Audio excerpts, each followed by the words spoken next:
Ladies and gentlemen, please notice that exits are conveniently located at the front and rear of this auditorium.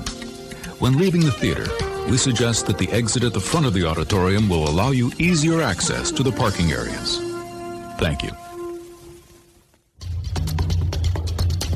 You can't really excuse other stuff just because, well, they tried. Listen, man, I really like this film. I think this is the last great swashbuckling film. Quite arguably the best filmmaker of our generation. And then they like it and they tell their friends and it kind of balloons from there. But when you're... Do free plugs during the show? Let's do a video game. It's probably true. Hey, I'm Mike Field. And I'm Mike Butler. And you're listening to the Forgotten Cinema Podcast. Each episode, we highlight a film that, for a variety of reasons, was forgotten by audiences, whether it's because a more popular movie was released around the same time, or maybe the movie didn't catch on with an audience in its initial run. Whoops. We'll discuss what we love about the movie, or perhaps don't love about it, and decide whether the movie is worth a revisit, which, quite frankly, I always think it's worth a revisit. If you enjoy our podcast, please feel free to rate, review, and subscribe on Apple Podcasts or wherever you're listening to this podcast right now, which is multiple places because we just added the TuneIn app and iHeartRadio. Right, Mike? Oh, yeah. So we are going to be talking about this week, Blue Velvet. By David Lynch. By David Lynch. I was going to sing the song, but I guess I'm not going to. She wore blue. That's all I got. From the mind of David Lynch comes a modern-day masterpiece, so startling, so provocative, so mysterious, that it will open your eyes to a world you have never seen before. All right, so Blue Velvet was released on September 19th, 1986. It was a limited release. It was not a wide release. I don't think it ever was a wide release. Just so you know, it was released against the movie The Men's Club, starring Frank Langella, and Where the River Runs Black, two films I have not seen. So, and I probably will never see unless somebody says, you need to watch The Men's Club. It's called The Men's Club. I think you have to watch it. Yes, indeed. Well, you are not a man. That's kind of the rule of The Men's Club. To give you an idea of, obviously, September, we've talked about this before, where September's kind of, I wouldn't say it's the dump month. Maybe back then it was the dump month, where it's movies. It's not the summer. It's not necessarily into the, Oscar season, which is, November, December kind of thing. So it's basically where you put movies you don't know what to do with. But a week after this movie was Crocodile Dundee, which was a huge movie. I mean, it was a big movie because they made Crocodile Dundee 2. They don't do that unless the first one makes money. This is true. Right. So the budget for Blue Velvet was $6 million. It grossed domestically $8.5 million, which is actually, I don't want to say remarkable, but I don't think that's necessarily a loss because it was a limited release movie. That's surprising for a limited release, right, and something that's definitely not for everybody. Like a film that's not for everybody. Not at all. This, we'll get into it. If you've seen this movie, you're probably gonna know what we're referencing. Rated R, 120 minutes. This was shot 2.35, but it's shot anamorphic, which I don't know if you noticed when you were watching the movie. Some of the wide shots bowed a little. I did notice that. Yeah. Okay. I'm not I don't hate that. I mean, it's noticeable. It does kind of pull you out a little bit, but when I see that, I don't know. That doesn't bother me as much as some other stuff. In a movie like this, where you assume it's got like a tighter budget, and a movie that's done by more of an auteur kind of director, I kind of gloss over it. If this was like an action film or a thriller or something that would kind of take me out of it. Okay. I agreed. Written and directed by David Lynch, like we said. For those who are unfamiliar with David Lynch, he was the creator of the TV show Twin Peaks. He was also, I don't want to say director. I don't know if he wrote all these, but he directed most of them. Racerhead, The Elephant Man, Mulholland Drive, Dune, the original Dune, not the one that's coming, Wild at Heart, and Lost Highway. Have you seen all those? Yeah. You've seen all those movies? I really like David Lynch. Interesting. Which is weird because most of the time, very, I would say, artistic directors like that, I don't tend to like. Yeah, I was gonna say because I feel like they're more self-serving. But there's something about David Lynch that I really enjoy. You enjoy his weirdness? I really do enjoy his weirdness. And I don't say weirdness in a bad way. No, he's weird in a good way. Right. I think, and I don't think he doesn't try to be. He's not phony. He's not phony about it, and he's also not. He's not apologetic about it, but he's also not. He's not trying to elevate it to this higher power. He's not trying to say oh, because this means this and this. He's just, I want to try. I just want to be weird. He's authentic. He's Yeah. not somebody who you get this sense of, I don't want to say douchiness, but I guess douchiness or an air of superiority, like, because he has these different viewpoints about life and perspective. I mean, we'll get into stuff from Blue Velvet. I know we talked about a little bit real briefly about like, the whole Isabella Rossellini scene. Yeah. Right. So, that's from something in his childhood, that kind of stuff. It's authentic. And you know what? That's all you can ask for in a filmmaker is just to be authentic. Did you know that he was nominated for this movie? I knew the movie was nominated for an Oscar, but I didn't know what it was for. Right. So he was nominated for Best Director. This was in that year, which it's released 86. So the Oscars were 87, I guess. That year was I don't know his first year, but one of the years where it was the only movie that was nominated for Best Director and not Best Picture. Which is that's like, right. Yeah. Right. Which is like, wow, you're really good, but we just can't recognize this movie because we don't know what to do with it. So this was produced by Dino De Laurentiis, who had to set up his own distribution company to release it. So he started DEG just to release Blue Velvet because nobody would pick it up. Not surprising. And while I said this movie's 120 minutes, the original cut was 4 hours, which is 240 minutes. And I have the 2002 special edition DVD. I don't have but in 2011, the Blu-ray version, which is what you have, or no? I have the Blu-ray? I don't own it. Okay. So the 2011 version actually has 50 minutes of that footage that they found. So they couldn't find the other 2 hours, but they found 50 minutes. And I guess there's like a sex scene between Sandy and Jeffrey and Dorothy. I guess at the end of the movie, Isabella Rossellini plays Dorothy Valens. In the original cut, she kills herself at the end of the movie. Oh, right. So that's more likely. That's what I was waiting for when I first saw it. All right. So I know I've been talking about some of the characters. Let me get into the cast. Dorothy Valens is played by Isabella Rossellini. Jeffrey Beaumont is Kyle MacLachlan, starring Dennis Hopper as Frank Booth, Laura Dern as Sandy Williams, Dean Stockwell as Ben, no last name. Dean Stockwell from Quantum Leap, man. That's right.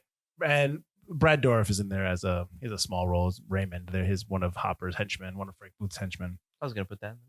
Oh, nice. I mean, so that's basically like kind of a rundown of the movie itself in terms of, I guess, facts or kind of the nuts and bolts of the movie. Mm-hmm.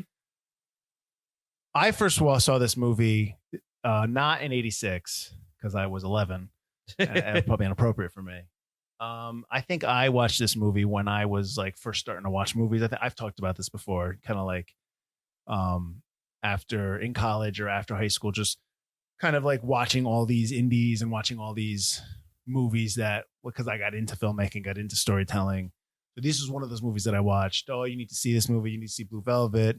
I think I had seen some of David Lynch's stuff. I never was into Twin Peaks. I know you were. I'm a big Twin Peaks. Yeah. So I saw in the notes that this movie inspired Twin Peaks. I can see some of that. There's some notes I have spread throughout. They're like, oh man, this is very like Twin Peaks. This is very Twin Peaks. Yeah. Right. So the first takeaway I'm going to have from the first takeaway of this movie is, well, I don't want to say that I'm I like David Lynch. I wouldn't say that if, hey, new David Lynch movies that I'm running to see it.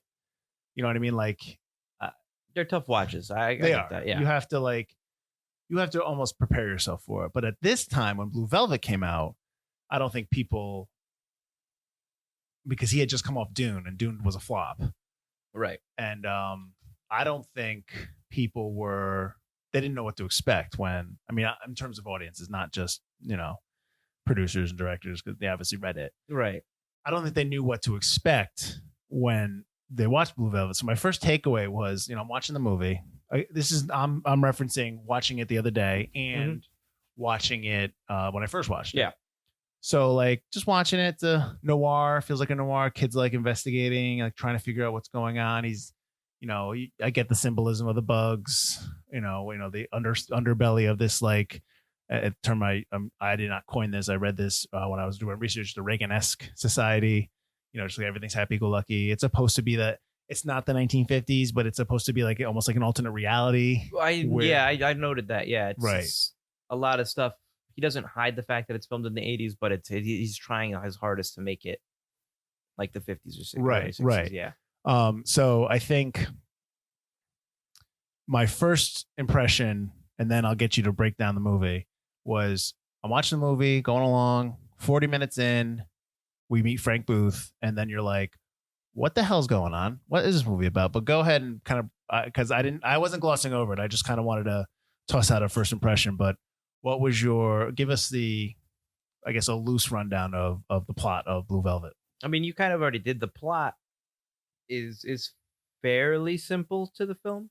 So Jeffrey Beaumont is a college student who comes home after his father has some sort of accident.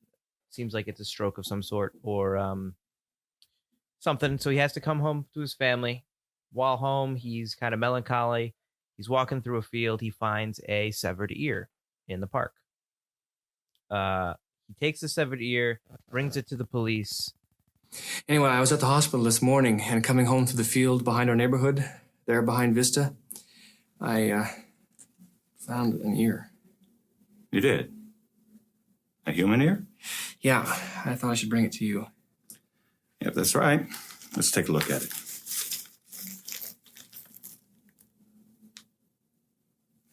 Yes, that's a human ear, all right. Detective brings him to the coroner, who examines the ear and basically tells Jeffrey and the detective this person could... Unusual. Yeah, I didn't understand that at all. Basically tells Jeffrey, like a rundown on the ear, because Jeffrey's very interested in, police work and detective work and all this. And the coroner says, I can tell that this person could still have been alive when the ear was cut off. I can tell if they had died before it was cut off. I can tell you this much right now. This ear was cut off with a pair of scissors, which is pretty gross. Yeah, it is gross. It's probably not easy to do. No. And so it should have been jagged. I'm just kidding. So Jeffrey wants to find out more about the case. He's told by the detective later on that day, the case is ongoing. When the case is solved or closed, I can tell you more about it, but I can't talk to you about open cases. You understand. Jeffrey then meets Sandy Williams, played by Laura Dern, who is the detective's daughter and has overheard things about the case and basically points Jeffrey in the direction of this apartment complex, and specifically the 7th floor of the apartment complex where someone is staying, where they think the ear might have originated from. Jeffrey, stupidly, I guess, decides, I'm going to investigate this case myself. I think he's supposed to be naive, and he is very naive throughout it. He just thinks it's going to be like a case of the week. He's going to be like the junior detective solving the crime. Yep. Finds his way into the apartment where this, by faking being an exterminator, gets into the apartment, steals an extra set of keys, meets this woman, this beautiful Italian woman played by Isabella Rossellini, and decides the next night he's going to figure out what's going on in that apartment, sneaks in with the spare key, hides in the closet, and then finds out that Isabella Rossellini lives there. She undresses. She finds him. She gets nude. Finds him in the closet. Yep. At knife point, makes him strip. Yep. Tit for tat. Pun intended. Yeah, exactly. And then kind of proceeds to molest him. Well, I mean, basically. Yeah. Yeah. It's very odd. Yeah. And then is thrown back in the closet when her lover comes in. No. Who's not really her lover, because he is kind of forcing her to do these things. Right. A man named Frank, played by Dennis Hopper, comes in, smacks her around, tells her not to look at him, is addicted to ether, which he keeps on him at all times. Hang on. That's not ether. What is it supposed to be? Well, I don't know, unless this is the name for ether. Amyl nitrate. Does he say that in the movie? No, but you just one of my notes is that, not to interrupt you, one of my notes is that initially in the script, it was supposed to be helium, and he is supposed to have a squeaky voice. Oh, that would be so Lynch. Right. So Hopper told Lynch, like, listen, I know that people use amyl nitrate to enhance sexual experiences. So they changed it. And that's what he's, but it would have been dumb if he had the helium and he's like, eh. It would have been very Lynchy though. But yeah, okay. So he does this amyl nitrate, and he goes into this weird kind of, I guess, baby fetish where she is now mommy and he's addicted to her blue velvet robe. Yeah, I don't know. So he proceeds to smack her around. Yep. They have sexual relations. Well, he mimes raping her. Yeah. It's very odd. Yep. Then he gets off. Jeffrey, who's been stuck in the closet watching this whole thing, is very kind of shook by the whole experience, goes make sure Isabella Rossellini is okay. Who's Dorothy Valance is her name. Dorothy wants Jeffrey to hit her, even though he wants to comfort her. She's kind of, I guess, used to the trauma. Yeah, I'm not really. Yes, go ahead. So Jeffrey goes home, decides, I'm going to solve this case. I'm going to put Frank away. Kind of finds out that Dorothy is being held against her will. Frank has her husband and child.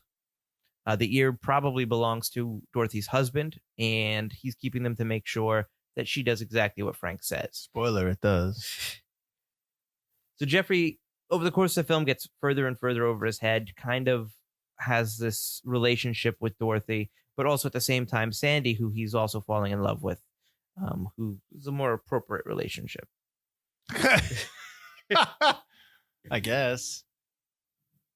I mean, that's a lot. Yeah, I think you don't need to keep going. Yeah. It's a lot to unbox. It's a whole lot to unbox, but basically Jeffrey gets further and further over his head as he tries to infiltrate this little like group, seedy group, and free Dorothy from her captors, essentially. Right. Well, I mean, the story is essentially about, I touched on it briefly, it's about the idyllic nature of society, where they live, but there's an underbelly of evil that lurks with any society. No, that would be the theme of the Right. I mean, then you get that when you first see his father, when his father has the heart attack or stroke. He's a stroke. Is it a stroke? They never say. It seems like it's something with his neck. But it's a neck thing. He's in the brace. He's got a trachea tube. So I don't know. It's got to be a stroke. It probably was a stroke. They might have said it. Maybe we both missed it, but it's got to be. I think it's something like a stroke. And so when he's laying on the ground convulsing, the camera goes down and it shows the bugs and all the gross beetles. Which is a really cool shot.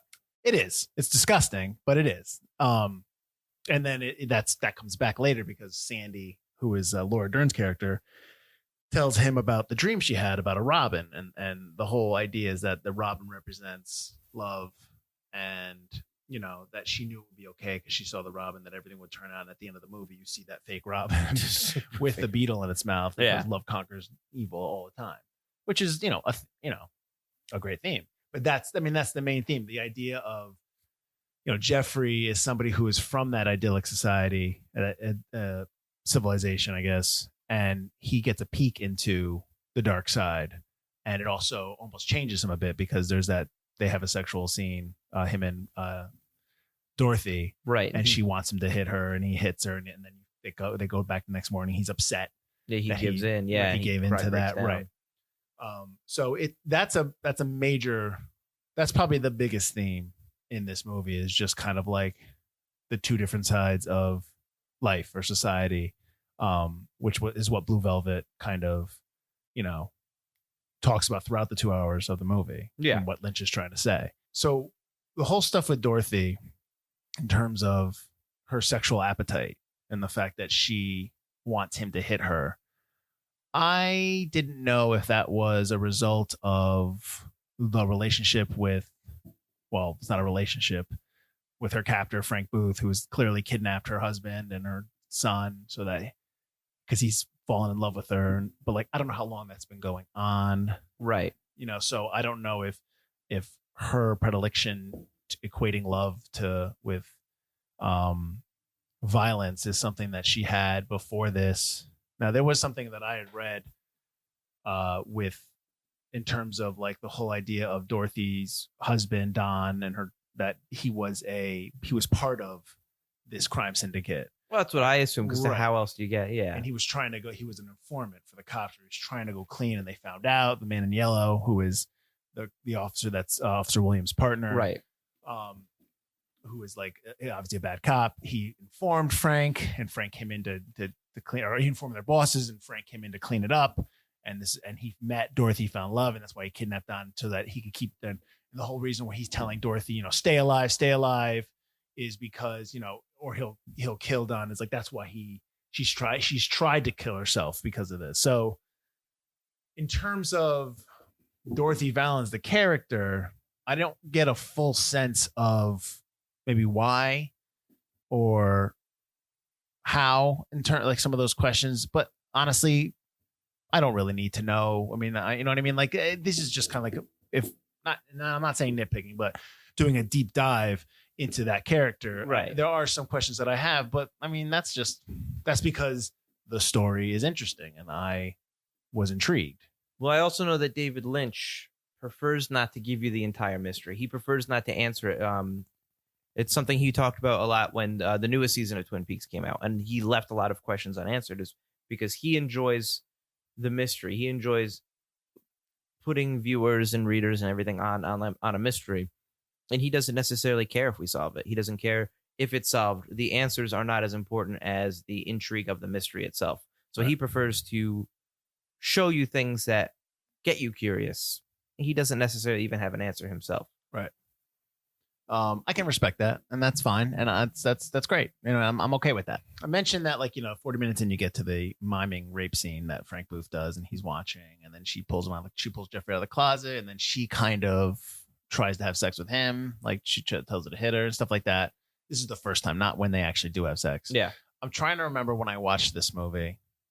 So, are you already recording? Or you stopped? I it? had paused it. Okay. I unpaused. You can go. All right. So this isn't a movie that I normally would have been drawn to back in the day when I was watching movies. But so watching it again, I kind of remembered my original experience where the stuff that's happening on screen is odd. And, I wouldn't say it emotionally affected me in terms of like, oh my God, why? Maybe because I've seen so much now. Back then, maybe. But the story is still intriguing enough to keep me locked in. Like I wanted to see it through. And I think that's a testament to the writing and the directing and the performance and just the movie itself. There's something about this movie that when you watch it, you need to finish it and you need to take it in and you need to think about it for a few days. It's not a movie that you can just, hey, I saw Blue Velvet. Yeah, it was fine. What do you want to see tomorrow night? It's a movie like, hey, I saw Blue Velvet. We need to talk about it. Did you see it? Like, it's one of those type of movies. Absolutely. The story is very simple. Mm-hmm. I mean, it's not a complicated story. Agreed. The story is essentially a young man tries to solve a crime himself about a woman being held captive and about possible murder. It's a pretty familiar kind of crime trope, kind of thriller noir story, but he peppers in all these themes, all these hidden messages, everything he puts in there has a meaning, and there's a purpose for everything he puts in there. And he's just a very interesting director. It's like, why did he choose to do this? Why did he choose to do this? You can pick apart everything in a David Lynch thing, which is why when I first got into David Lynch I knew about Twin Peaks because I'm a huge X-Files fan, and I knew that the X-Files is essentially Twin Peaks if someone not as weird as David Lynch tried to do it. But in college, we started watching some parts of his films. We watched parts of Blue Velvet. We watched Mulholland Drive. We watched a couple of other clips from his other movies, and for some reason, it's like I really liked him. I think because a lot of what he did was similar to some stage work I had been learning in my drama major as well. At Hofstra University. At Hofstra University. Shout out. Go Pride. But as I went on, I really started to. I think that's why I really liked it. It wasn't the phoniness of like being like super out there and artistic just to be artistic. Like, oh, if you don't get it, that's it. And he'll be like, well, I did this because of this, and because I thought this was a good theme. Yeah. And it's like, all right, I like that. And that's a lot of work and a lot of effort and a lot of thought goes into every shot and every take he does, even if it's weird and out there. Right. And he's definitely not for everybody. You can't just watch some of his work and just watch it for the story value. You have to watch it for the themes and imagery he puts in there. Well, there's not to put you on the spot. Okay. Can you give me an example of a movie where you felt the author, director, writer was inauthentic in terms of that? That's a tough. I know that's a tough. That's a tough question to ask. How about tough. Think about it while we're talking, and if you can, I'll try to think about it. Yeah, because I'm interested to see like where you saw something where you're just like, oh, I know this dude. That's BS. That's phony. He's just trying to do something, like. And this is not. I'm not saying this is inauthentic, But I'm saying, Right. like, in terms of like when Robert Zemeckis did What Lies Beneath, he's really just doing Hitchcock. It's almost like an homage to Hitchcock. And I'm not saying that that's my example. I'm just giving you an example of that. Well, funny you should say. I don't like What Lies Beneath. Well, then I've given you an an example. Why don't you like What Lies Beneath? We'll get into it because I know you have it on the list, so I'm sure we'll get to Okay, that's What Lies fine. Beneath. All But right. there are multiple reasons I don't. Okay, like What that's Lies fine. You don't like Harrison Ford as a bad guy? Is that it? He can be a bad guy. Beneath. He can be a bad guy. Right. That's not one of the reasons Okay. I don't like All him. right. To your point, the version that I watched, which is the 2003 or 2002 special edition DVD, has a documentary on there, and I didn't get to the whole documentary because it was 1 a.m. in the morning, and it looked like it was like 45 minutes, and I was like, I gotta go to bed.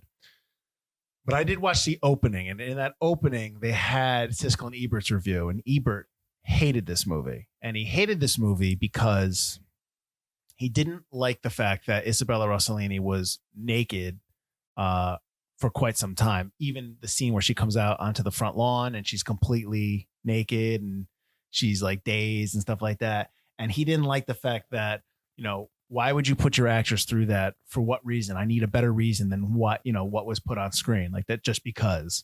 And hang on. Yeah. Well, but hang on. And to your point about the authenticity of David Lynch, that is from an experience that he had as a child with his brother coming home from school. They saw a naked lady in the middle of the street, dazed, just walking around, and that image stuck with David Lynch throughout his life. And now the way he put Blue Velvet together was he didn't just sit down and write Blue Velvet. Blue Velvet took years to write, and it was just different moments where he was like, I always wanted to sneak into a woman's room and watch her from the closet. The dazed naked woman, just different things that I always was interested in, the dichotomy of good and evil, like that kind of stuff. Yeah. All this came together to form Blue Velvet. So it's not like, so he took pieces of his life or piece of, I'm just trying to like give validity to your point of the authenticity of David Lynch as an auteur. And you look at the nudity in the movie and it's like, there's nudity in the movie, but it's not. For 86, for 1986. Oh, I mean, there's nudity. I'm Yeah. not saying like there's not nudity. I'm saying it's not done in a provocative or sexual way. It's done in a provocative way, but it's not done in a way that should kind of disturb you. It's not gratuitous. It's not gratuitous. It's disturbing. It's not something that should arouse you. It's something that correct. should upset you. It's and part of the movie. And that if that upset Ebert, then good. That's the reason for the nudity. Well, in the that's movie. to that point, because I have another note. All right, so there was a critic, and I'm going to say his last name wrong, but his name is Mark Kermode or Kermode. It's Kermode. I apologize if I said that wrong.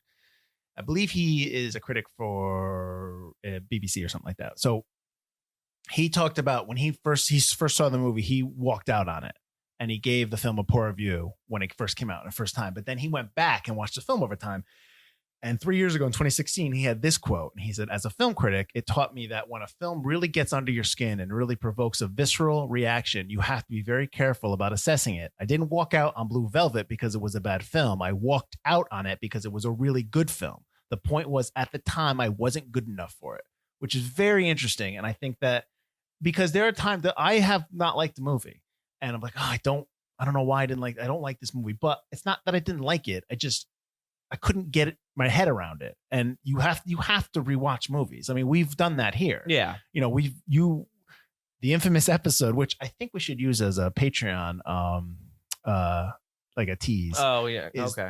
When we first started this podcast, we wanted to do a practice one just to kind of do one practice one for us. So we did the movie Sphere because Mr. Butler here liked that movie. And he was like, we should do Sphere. And I said, what? No. So then we did it. And then go ahead and tell what happened. And then the entire podcast episode became why I shouldn't like Sphere. And I had to agree with everything because you can like a movie and remember the things that you like about it and not remember the things you don't like about it. And then like, I think what you're saying is it works both ways. Right. And just because like if one thing kind of gets under your skin and you don't like about it, or like you said, you can't wrap your head about it or understand it.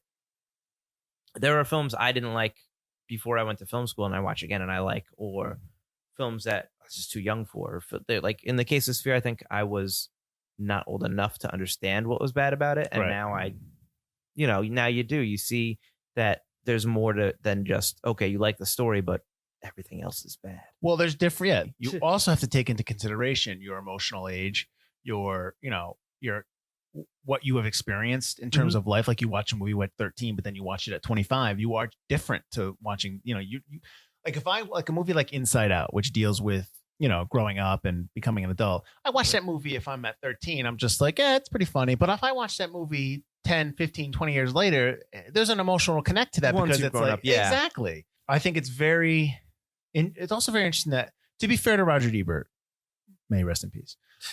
He never said, listen, I love David Lynch as a writer director. That movie just, for whatever reason, he didn't like that part. But to be fair, you did write a lot of movies that were considered softcore porn, Roger. So you did write some movies that had that other risque stuff. So, but regardless, I think that what the point I'm laboring to make here is that this is a movie that you can't just watch in one sitting and think you understand it. And you may need time to get to it. And I know that we're doing a podcast called Forgotten Cinema. This isn't probably necessarily forgotten in terms of people that love film or love David Lynch. No, I think it's a pretty well-known, like I learned it in film club, learned about it in film class and stuff. Right. Yeah. I would make the argument that what's forgotten about this movie is it's a different watch when you watched it your first time to when you watch it again to when you watch it later. There are things in this movie that are layered that you need to revisit this movie to remember. See what I did? To just remember why this movie is considered one. I mean, it's on a lot of best 50, best 20, best 10 list of all time for people. Absolutely. Right. But if you went to the average person and say, hey, have you ever seen Blue Velvet or have you ever watched it? They're going to say no. I think in that case, it's forgotten. They'll say no, but like I'll guarantee you this. If let's say they were between the ages of 15 and maybe 14, 13 and 20, 25 boys, the reason they watch this movie because somebody told them that woman gets naked in it. And exactly. And they are not, and they probably watch this movie and they're like, what? Like, what is going on here? They probably made fun of everything else. But when the nudity came, they're probably like, all about it. But I guarantee you that's why a lot of people were drawn to this movie. I'm sure, yeah. Right. I mean, that's, dudes suck. But yeah. All right. So, I mean, we've broken down a bunch of it, but give me some, because you're the David Lynch fan. Okay. So I have some notes in terms of my watching and like I have some like funny stuff that I was thinking of when I was watching it. But what I want to ask you is, do you like Kyle MacLachlan as Jeffrey Beaumont? Because there were moments in this movie where I was just like he gave me a creep vibe. Kyle, I really like Kyle MacLachlan. Okay. I actually, when I was watching it this time, I told my fiance, I told Elise, I was like, hey, I don't get why he didn't become more of a leading man. He's a good looking guy. I think he's really good. He can play creepy and nice and basically at the same time. And that's why Lynch chooses him is he's the boy next door who kind of hangs out in the basement, I think is what he said. Yeah. So he kind of can play both roles. And I think in this, he's very young. And I think there are times where I don't think he was ready for this role. But you need somebody younger because he's supposed to be younger. Sure. But this is a very tough role. So there are parts where I think it's like when you do Shakespeare. A lot of actors who do like Hamlet. Hamlet's supposed to be a teenager. And you see a lot of actors who play Hamlet. They're 40, they're 50. You need that experience to be able to really get into and dig deep and do a role like that. I think it's the same with Jeffrey. There's a lot going on with Jeffrey. He's dealing with his father, which I think is what drives the impetus to him trying to solve the crime is because he's trying to get that out of his head. Do something other than that because he can't just sit there and just be sad. You're dealing with his love for Sandy. You're dealing with his love for the mystery, his interest in the sexual nature of what's going on, but also his need to stay good and in like you said, in the light on the right side of everything. And that's a lot to unpack when you're just starting out as an actor. Well, he had done, excuse me. He just Dune. started. Right. Yeah. He had done other stuff. But I mean, Dune is, even though it's a Lynchy Dune, the way they filmed it was kind of a popcorn. But it was a big budget movie. Right. Right. But it's not a deep dive kind of a thing. Like this is a deep dive kind of an acting thing. And I think there are some scenes he does very well and some scenes where, I was also watching it kind of like, yeah. But then you watch him in Twin Peaks and your opinion would change. I will say I've never seen the show Twin Peaks. I mean, I never watched it. in terms of like, hey, let's watch Twin Peaks. I've maybe seen an episode, maybe a clip of an episode here or there. Right. I did actually watch the movie. Doesn't make much sense, It but was okay. fine. It was fine. I understood. It was good. I enjoyed the movie. I just never got into the show, and maybe one day I will. But could you have seen Val Kilmer as this character? Because he was offered the role before Kyle MacLachlan, and he turned it down because he thought the script was pornographic. But when he saw the movie, he was like, "I would have done that movie." Yeah, I mean, I don't know if he could have Val Kilmer always comes across to me as kind of smarmy. Well, back then he did Real Genius. Yeah, So I get it. you're Like, you're he's- picturing him like that. Yeah, so the scene where he breaks down because he's finally hit her and gave in. Yeah. I don't like it's tough to picture, but I do like Val Kilmer, so maybe he could have done it. Right. Okay. I don't know. That's, Well, I'm just that's saying tough, Kyle MacLachlan wasn't the first choice. which is surprising because David Lynch and Kyle MacLachlan go together like Well, you know, now they peanut butter do. and Yeah, jelly. I'm sure that just cemented But he has a habit of using a lot of his same people again. Laura Dern. Laura Dern, he's Yeah. used before a bunch of times. Jack Nance, who's one of Frank's henchmen, one of his goons, Mhm. the guy with the little Yeah. hat and the mustache. Yeah. He's a major character in Twin Peaks. Yeah. And also he's Eraserhead. Well, they also offered the Frank Booth part to a bunch of different people, like Michael Ironside. He also wanted Robert Loggia as Frank Booth, but he couldn't do it. But he wrote a part for him in Lost Highway because he wanted, and it's almost like essentially the kind of the same character for Lost Highway is really weird. This is for anybody who has not seen David Lynch. This maybe would be a good starting point for David Lynch because it's tame in comparison to other films. I would say that and Wild at Heart.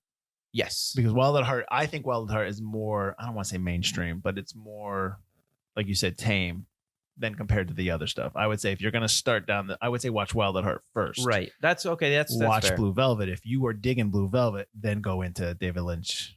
Or you can do what I did after film class and watch his student film collection, which Oh, boy. was available on Netflix. I'm not sure if it still is. It's rough. It's tough. It's really weird and out there. But if you can get through that and kind of pick out the themes and what he's going for in those very, very strange, some of them are animated, and dark and twisted short films, then when you watch his other stuff, you can see where he's pulling from and what he's doing. You get a better sense of him, and you'll be prepared for anything he throws at you Listen, in the other movies. Short film, student films are all, I've seen some, not in terms of terrible, in terms of like they're badly done, but the themes and the elements and what people are trying to say. I've seen some really messed up stuff. That doesn't mean anything. It's just that's what you're supposed to be doing. I understand. You're supposed to You're experiment. Yeah, Yeah. and they are interesting. They're really good. I would recommend that, and then anything would be okay. Because if you watch, or you can go the other way and kind of build yourself up, or you can just take it all in one shot, OD on some hardcore David Lynch, and then kind of calm. Everything else is calm in comparison. Okay. And it also makes it easier to pick out his themes and what he does. He definitely knows. That's the thing. I think we're both.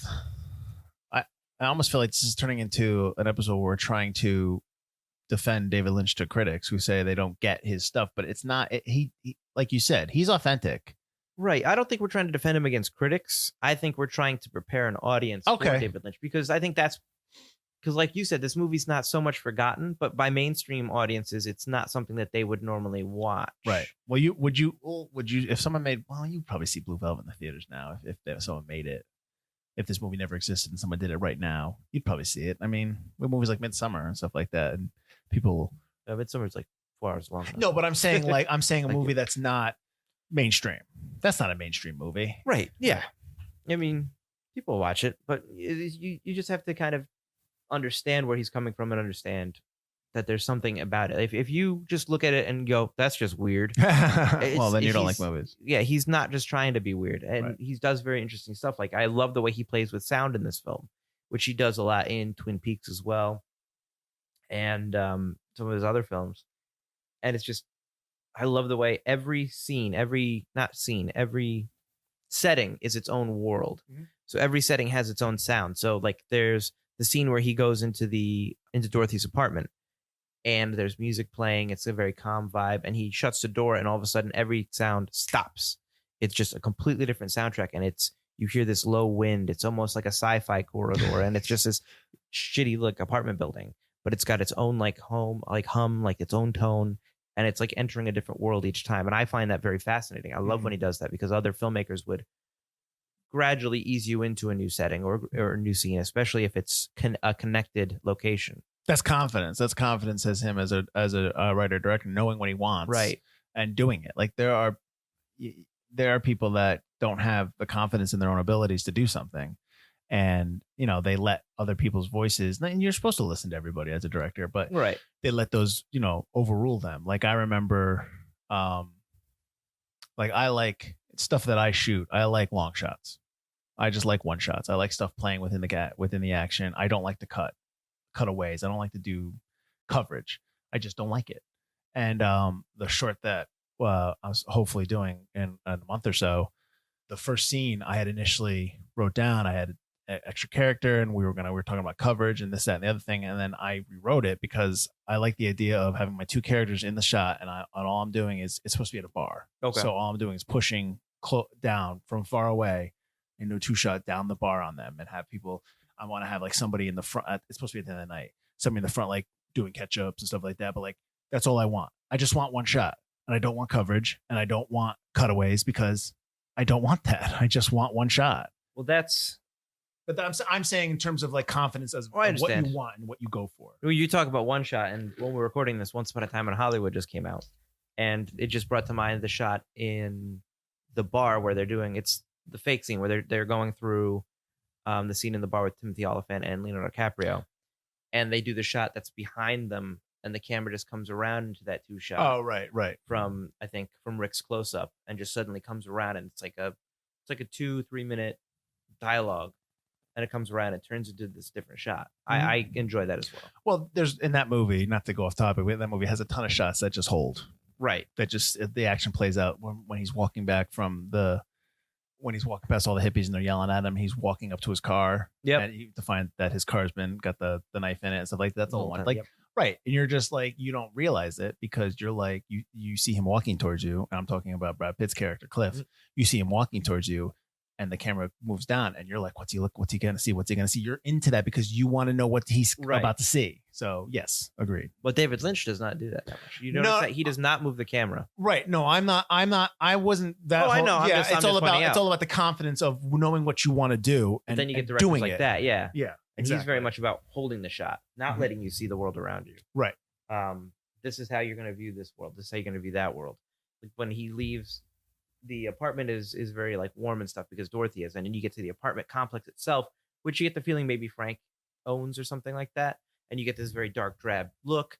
The camera's slightly tilted. You get this above shot, which kind of reminded me of like survival horror games from the 90s, like Resident Evil or Silent Hill and stuff like that, where it's meant to kind of throw you off and make you uncomfortable because of the way you're viewing it, and it's more voyeurish. Well, when you're talking about when they're in the hallway, whenever they go into the hallways of that apartment, yes. Well, back to what I was talking about in terms of how it was anamorphic, I think that adds to the hallway scene because they're all in the shot and it's bowed. Yeah. And you're kind of like, this is a weird looking, image here. What's going on here? And that puts you instantly at ease, not at ease, or unease. Like you just kind of like, what is happening here? Yeah. And it puts you on your edge of your feet, edge of your toes. There's a movie with Julianne Moore called Safe. And in that movie, she has, it's from mid-90s, I believe. Directed by, I can't remember his name. He did Happiness. Todd Solondz.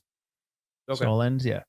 So in that movie, she is somebody who she's an extreme germaphobe, and like she just has issues. She's just and throughout the movie, she gradually like just becomes more inclusive. She gradually becomes little, no one say insane, but just anxiety ridden.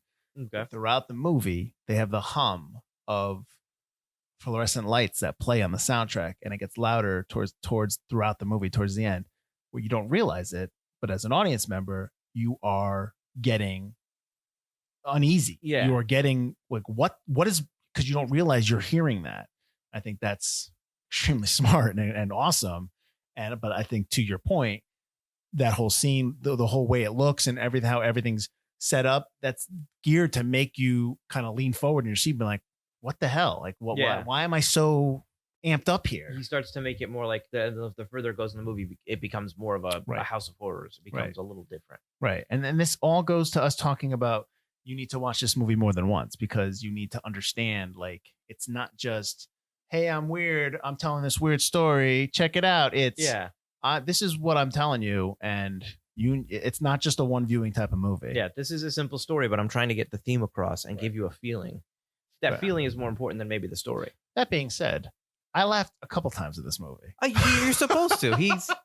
The stuff that's weird and funny is weird and funny. He doesn't, like, one of his profile photos is him holding a chicken because he thinks it's funny. Well, like, one of the notes that I had was that when they were doing this first scene with Frank Booth and he mimes raping her, like throughout the entire scene when they're shooting it, Lynch is laughing. He's laughing, and his brother was telling a story. Like, I don't know why he's laughing. We're doing the scene and this intense scene. He's just laughing, and he says because it just looks ridiculous. And then she's like, and then I watch the movie now, and I can't stop laughing because so I thought that was odd, but awesome. Yeah.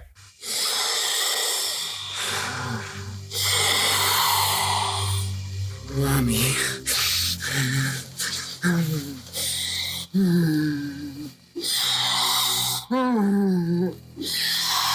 Oh, mommy. Mommy. Mommy. Mommy loves you. Baby wants to fuck. Well, some of the stuff that I laughed at was some of the lines, like when he first goes to see the police officer, Officer Williams, and he talks about being a cop. I'm sorry, he goes back to his house in the night when he first meets Sandy like 5 minutes later, and he's talking about being a cop, and Jeffrey goes, "Must be great," and like the guy Williams, like in deadpan, is like, "It's horrible too." Yeah. And I'm just like, it was almost like, do you remember Village of the Damned, the remake with Mark Hamill?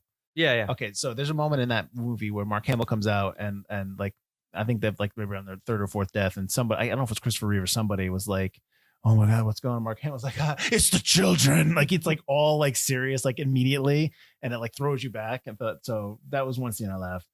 Also, I don't know. Did they have a Heineken? I was gonna put the product placement. Product placement, yeah. Well, like, did the Heineken give them money? But like, I couldn't stop laughing when he was like, "You don't like Heineken? Why not?" And she's like, "Well, my dad drinks beer." Oh yeah, King of beers. Like, it's almost like, I'm not gonna get with this one. I laughed at that, and then I laughed toward the end when Dennis Hopper has Jeffrey and he's like, "What kind of beer you want?"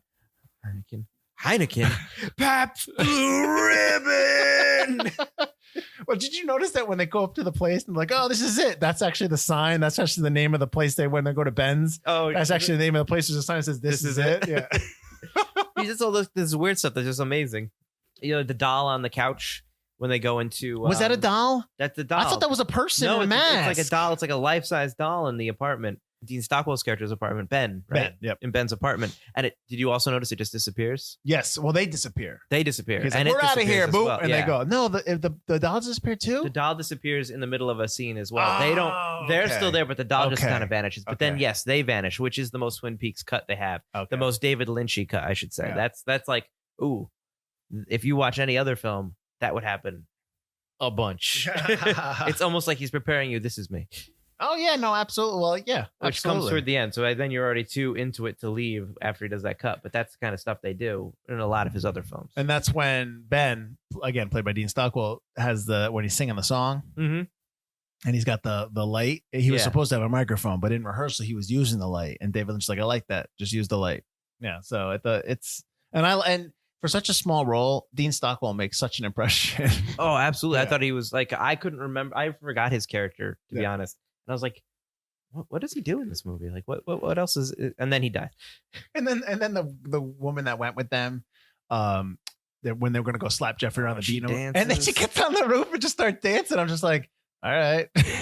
I'm just uncomfortable, which is probably there to make you uncomfortable. It's just the entire movie's meant to make you feel something. Yeah. When it starts off and you have the shot of the rose or the tulips, the red tulips and the yellow tulips, and then the fireman waving. Yeah. Okay, then it gets into the death and but then when it comes back, it bookends that with all the reverse angle, all those reverse shots, and it's we're back to normal, quote unquote. Right. You know what I mean? Like, yeah. Jeffrey has seen this side of we have all seen this world. We're Jeffrey, and now we're coming back, and we choose to come back almost. We don't need to see that world again. Yeah. Yeah. We're good. Again, you're the David Lynch fan, so I'm curious because this is your second time watching it? Yeah. But I haven't watched it in a long time. Mm-hmm. I actually think I watched this before Twin Peaks. So just a lot of stuff that, that he does. It's very reminiscent of stuff that he does later on. Like I can tell, like he's like Dune was a studio film. Dune was, and he does put like his own kind of spin on it, which is why I don't think it was very successful. Well, he's coming off of Eraserhead. He's coming off of Elephant Man. Right. Which Elephant Man is also, I would say it's mainstream. It's very much like I'm telling this story. Obviously, it's something that happened. Right. You can't really. I guess we should include that. We should probably include that into, if you want to get into David Lynch, to want to start off slow, we should probably include that in terms of Wild at Heart. I feel like a lot of people have seen Elephant Man though, and it plays on TV. I bet you nobody knows what we're talking about. Really? Oh, I guarantee you. First time I'm talking about people that are maybe like were born in 1999 or 2000. They probably have no idea what we're talking about. Yeah, you can start with. Do Elephant you see Man. TCM Classics, The Elephant Man, anywhere? You never see it. It's probably where I first watched it. Really? I'm talking about watched it on I'm TV talking about in theaters and shit like that. Oh, in theaters, no, yeah. But you can see some stuff like when it opens and you've got the blue velvet curtains and stuff like that. That's very reminiscent of stuff he does in Twin Peaks. He always opens on like red curtains. Red curtains are a big part of Twin Peaks. It's in Twin Peaks, the other world that they enter, which is kind of sort of hell, is red curtains. Curtains are a big part of that show. And so it's interesting to see how he uses it again here, and the cloth again, like he does later on. But this is all blue, so it's almost kind of like the opposite of the Red Room. The blue velvet is almost supposed to be calming. It even calms down your villain. It calms down the horrible monster that is Frank. I love the stuff like zooming into the moldy ear and then coming out of the fresh ear at the end, because when he enters the terrible world, I think it begins as that entrance into that tunnel. The entrance into hell is that the moldy ear. So when you're coming out, afterward, you're coming out of this fresh. Untainted ear, I guess. Right. I would say. Yeah, the imagery and the symbolism is overt. It's not like hidden. Like what's going on. Right. I already mentioned the background sound, which he does all the time. Those different worlds, I love that. I meant to piggyback onto your sound comment. I actually enjoy the score. Like it's classic Hollywood, almost like very, very classy Hollywood, very, very noir, very old school 50s. Right, which he uses in the opening credits as well, which is the time period he's trying to evoke, I think, without trying to evoke a time period, which is also kind of similar to a lot of his other things. Is he's, I don't want to say anachronistic because he's not.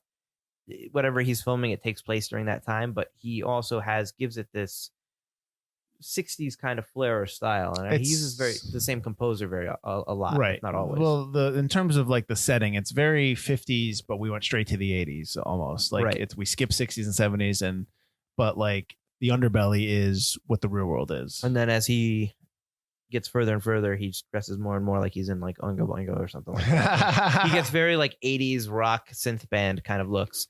He gets the skinny tie, his tie gets skinnier, and then when he's out of it, he gets this white, button down shirt, like he's back in suburbia, which I think is interesting because I also know David Lynch is a big fan of like the 80s synth pop bands. So it almost was like he was alluding to them being the seedy side of things.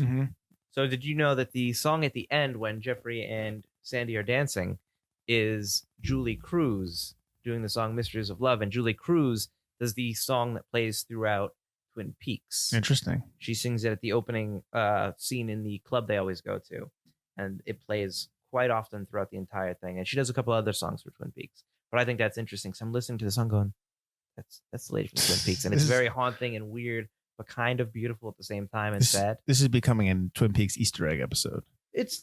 I think I'm not complaining. It's the easiest way to kind of understand David Lynch because he did, well, with the new season, it's like 40 some odd episodes of the show where they're all hour-long episodes. So you really get a sense of him in this show, and you are following a story, but at the same time, it's like his most obscure stuff, but with a story that's easy to follow as well. So I think I always go back to that when I'm trying to understand where he's coming from, because you can explore those themes a lot deeper in a TV show where you've done that. And what I also think is interesting about Twin Peaks, the show, is movies that are strange and use these kind of symbolism and kind of go off the rails and into more obscure cinema. You don't see in a TV show very often. I hear it. Because I think they're scared they'll lose an audience and not keep them. But that was one show that actually tried to do that.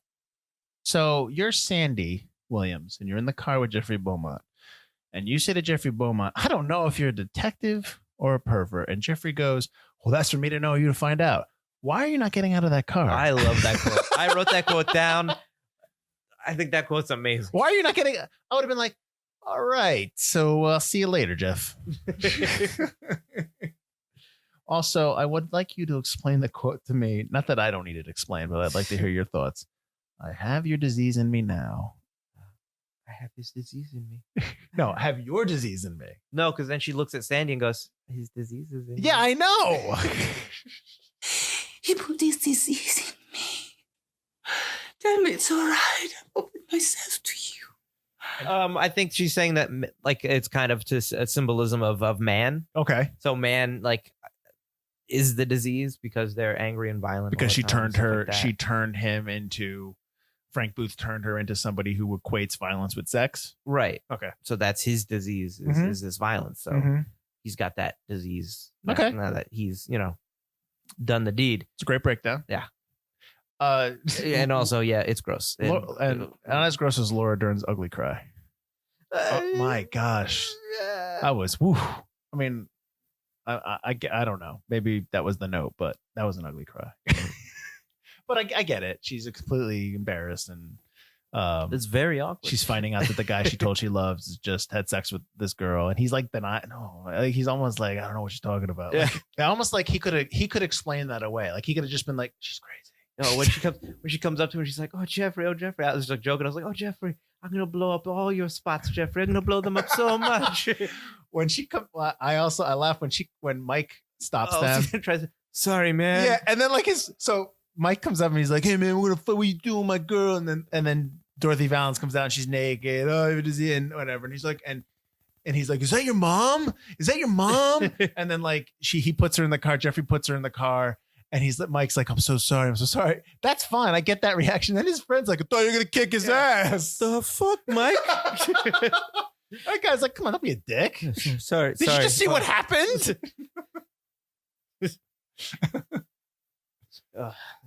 I thought that was interesting because Mike's reaction is legit. Oh shit, I'm sorry, man. Yeah. Jesus. And the other guy's like, what the fuck, man? It's just a naked lady. Come on, man. His mom's naked. Kick his ass in front of his mom. I love the shot when Dennis Hopper gets his brains blown out. Oh, with the fake head? It's awesome. I don't mind that. I don't mind when I see prosthetics because I'm just like, all right. Blew He did. the hell out of the back of that head. He's not getting back up. Or when he walks into the room and he sees the man in yellow just dazed because he had the brain injury. Yeah. And he's just like, "Ooh," and then the walkie goes off and he's just like, he swings his hand. Yeah, that's kind of creepy because that's like, what would you do? Like, put yourself in Jeffrey. You open the door and you see this. Is he? You see this. You see a dead guy with no ear, and then you see this dude just standing there with half his brain. You can see his brain. Yeah, his brain is swollen. Yeah, I thought that. Yeah, That was good. That's almost like that could be like the lobby card. Back in the day, everybody, they used to do lobby cards for movies. You'd get a series of 8 and you would post them and it would be stills from the movie. They don't do that as much anymore, which is a shame. But that could have been a good lobby card. Probably disgusting. It probably had to be in black and white so they wouldn't have all the color, but right. That'd be good. That would be a good lobby card. If maybe it was a lobby card, I should have looked it up. I love lobby cards. I have a couple. I'm sorry. They don't exist anymore. I know. I mean, that's all I got in terms of Blue Velvet. I think people should watch it again. Always. Yeah, I mean, there's a couple of other things that I don't think they tell you, but you have to assume. Like, I think Jack Nance's character is an undercover cop. I don't know if you got that impression. I wanted to ask you. There's a couple. He's the one that would get behind him and be like, "What's your name?" Like that kind of stuff. Yeah, and then he said, or he said age, and he laughs, but he almost seems like he's almost he looks at him with this kind of like sorry kid kind of expression, but then he'll say stuff that like makes him seem like he's part of the crew. So I get the feeling he was undercover, and at the end when you look next door and Sandy's father is in the yard, he's with Jack Nance. Yeah, I thought so. I think that's supposed to be. Yeah, you're right. No. That's supposed to be Jeff's dad. That's Jeff's dad because he says, "Yeah, is it Jeff's dad? It is Jeff's dad." Doing all right, Pop? He says, like, "You doing okay?" Yeah, like, because everything's back to normal. Everyone's happy. That's supposed to be. But still, to your point, the movie's the original cut of 4 hours. there's probably more stuff in there. Yeah, like I got the feeling that Jack Nance wasn't necessarily the bad guy. Just maybe one of some the cover, henchmen. Yeah. Do some more about him. Yeah. Well, the whole idea of Frank dressing as the well-dressed man, I didn't. There was something to that we didn't know. I forgot about that. I thought that maybe the well-dressed man was Sandy's father. Well, there's something we're missing because he takes a picture of him with his shoebox camera, which, you know, I guess you don't need to explain how Jeffrey put that together, but that's fine. Yeah. You know, and there's a reason why he's dressed differently or fake, maybe because he's meeting the cop. I don't know, but it's just that might be why, because he's meeting the man in yellow, who's the dirty cop. So that might be a reason, but there's probably something in the original 4-hour cut that we're missing in this one. The original 4-hour cut probably does more stuff like the disappearing people, the weird dolls. The More original stuff with 4-hour Ben. cut's probably very, very much more Mulholland Drive, and that I know De Laurentiis is very big on having kind of control of the cut. He watches and goes, I don't want this, I don't want this, I want this. He's very kind of controlling. Funny you say that because I should have watched the whole doc, but in the doc they talk about how that's in the contract, like, no, that they were developing a contract, and Lynch was like, you know, Lynch always has final cut, and De Laurentiis says, I can't give that to you because I don't give it to anybody, Right? But if I give it to you, I'd have to start doing it for everybody else.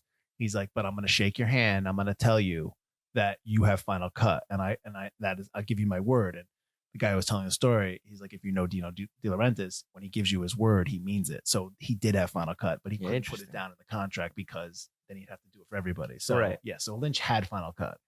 I'm sure there was a lot of stuff that was more, I'm going to say David Lynchy. I'm going to make that a term. Well, I'm sure the comment was, listen, I love the movie, but we cannot put a 4-hour movie in theaters. No one's going to watch it. But I'm sure a lot of the stuff they cut out was some of the more obscure stuff. Oh, sure. Absolutely. I'm sure some of that probably stuff went into Twin Peaks. If this movie was kind of like the starting point for his Twin Peaks idea, I'm sure a lot of the stuff that you don't see is in there.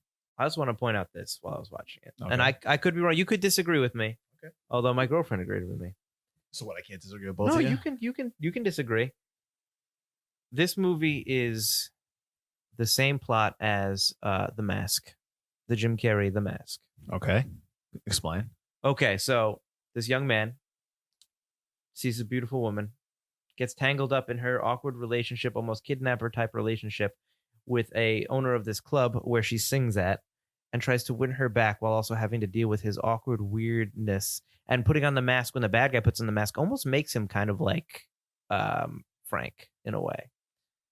The plot's very similar in a way that he gets mixed up with this very seedy underbelly, and he's this very kind of like naive, fresh kind of guy. It's the same plot.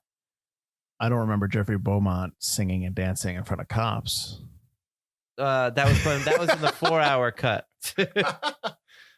Like, okay, so like out of what percent are you saying it's very similar? Like 95, 85?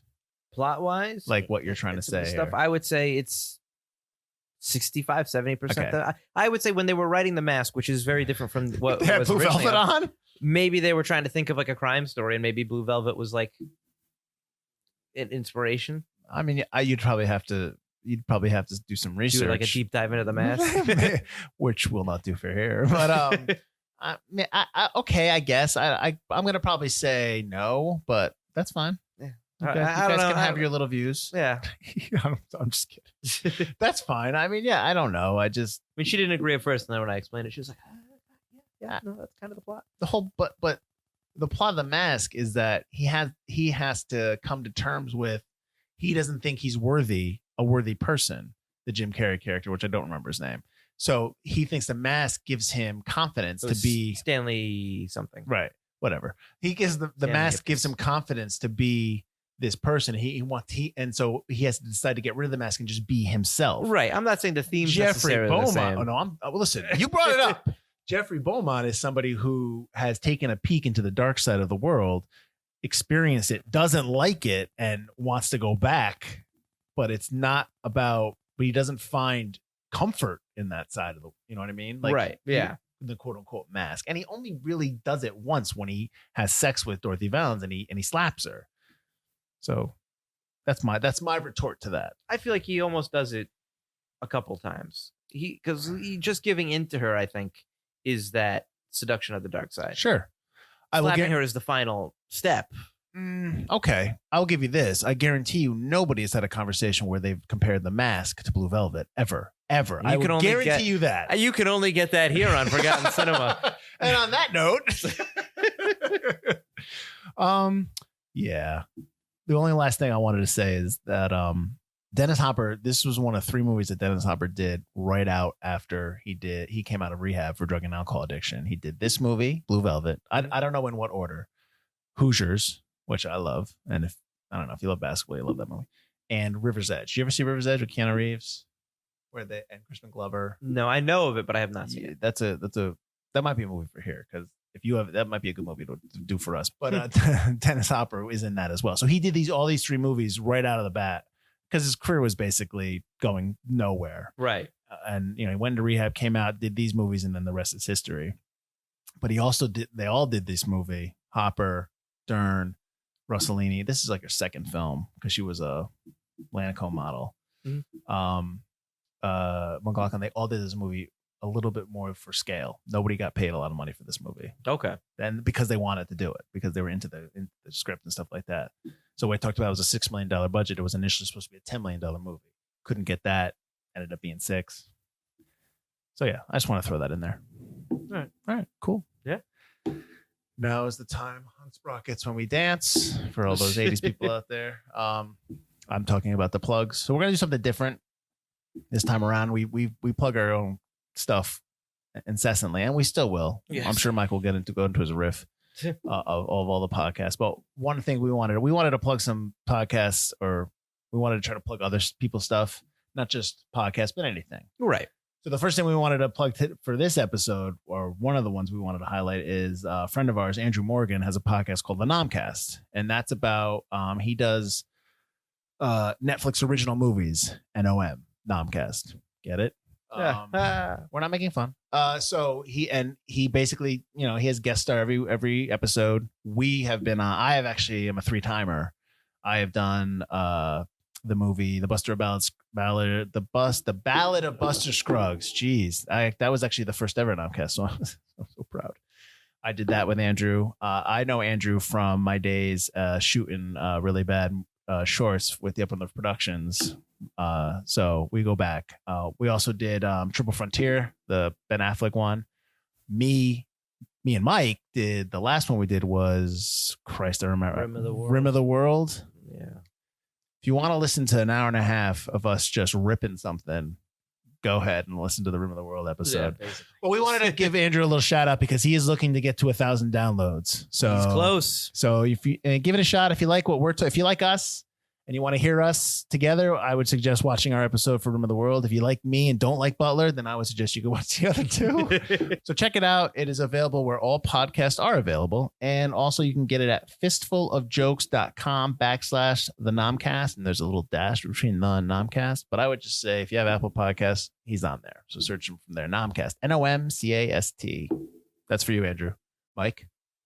All right. So, as always, if you like Forgotten Cinema, please share, subscribe, review us. Let everyone know about it. The more viewers we have, the better. The more subscribers we have, the better. Yeah. So that's Forgotten Cinema. Oh, you're not gonna do the other ones? Oh no, I'll still do the other ones. I just wanted to get the Forgotten Cinema. We're also, dude. What did you say we were on? I wasn't paying attention. I know I was standing up. What did you say we were on?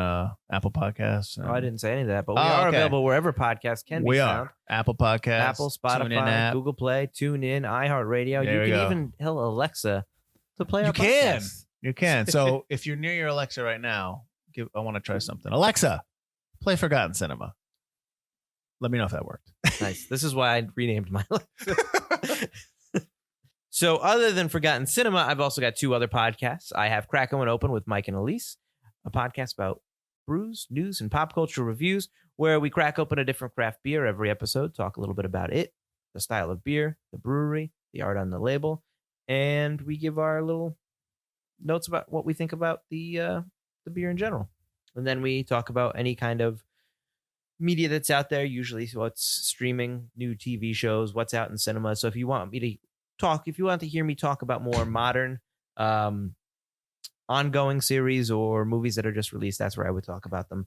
I've also got Two Player Bros, a podcast by two brothers who play way too many video games, where you can join myself and my brother Alex as we talk about video game news, reviews, and previews for all systems: PC, Switch, Xbox, PlayStation 4, or any upcoming systems that might come out. So those are my two podcasts. They can also be found wherever podcasts can be found and listened to. And join us next week, where we're going to talk about a movie that I absolutely love and Butler has never seen. And I think it's one of the funniest movies I've ever seen in the last 5 years. 5 years? 10 years. I'm going to say 10 years. I don't remember how long ago. I'm talking about MacGruber. I swear to God, I did not think I would love this movie, but it is awesome. And if Mike doesn't like it, I'm going to beat the crap out of him. I can't wait to hate it. He has talked this movie up so much, folks, that it can never live up to his hype. I don't know if you remember this, but remember when we used to play Challenge at the theater? Yes. So we played this really stupid, idiotic game called Challenge. And I was challenged to write on my blog why I love MacGruber. So if you can go to michaeldfield.com and you can search through the blog, it's a while ago. There's a whole blog where I just talk about why MacGruber is awesome. I actually should, you know what? We should repost that. Yes. Absolutely. Yeah. I should put a link to it when we do the episode. What you should also know, folks, is in the office at work, Michael Field here will randomly say MacGruber quotes for no one but himself, because no one else has seen this film in the office. KFBR 392. He just starts saying stuff. It is awesome. So if you want to listen to just me talk about how fantastic it is, next week, MacGruber. Can't wait. You better like this damn movie. I swear to God. All right. Well, go ahead. Nope. After you. So thanks, guys. I'm Mike Field. I'm Mike Butler. And this has been Forgotten Cinema.